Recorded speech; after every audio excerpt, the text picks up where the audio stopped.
20 years ago, a boy accidentally killed his friend. He hid the body in a crack in the forest, thinking the secret would stay buried forever. But 20 years later, the town planned to develop that forest. Seeing the big trees getting cut down, Jack instantly panicked, terrified the body would be found. He knew he couldn't just wait, so he searched his house for tools, and sneaked out in the middle of the night, planning to destroy the evidence at the scene. But just as he got close to the crack, he smelled something awful. The down jacket still hadn't rotted away. Jack quickly grabbed his tools to pull it out, but the crack was too narrow to reach in. The more he tried, the more desperate he felt. Then he suddenly heard voices up ahead. The loggers were coming. Jack got so scared he ran away. He didn't realize that running away made the loggers discover the body. The next day, the mayor gathered all the townspeople and announced the truth about the missing boy. They'd found the body. An autopsy revealed he died from a blow to the temple, and they found a hair on his clothes that didn't belong to the boy. It was from a white male with brown hair. Jack was instantly terrified. The missing boy's parents were furious. They demanded DNA testing for everyone in town, but the police were struggling. That hair could belong to anyone passing by,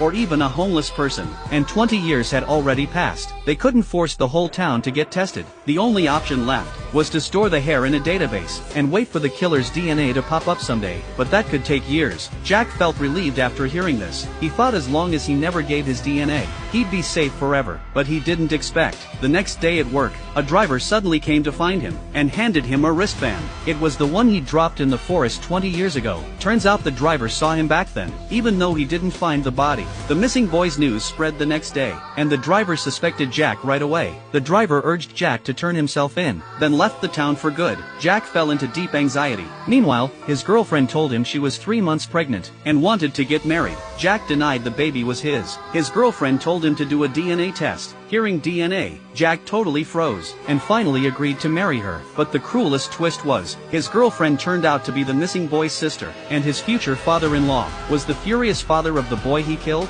From that moment on, Jack would live his life drowning in guilt, suffering alone in endless pain, and that's how the movie ends.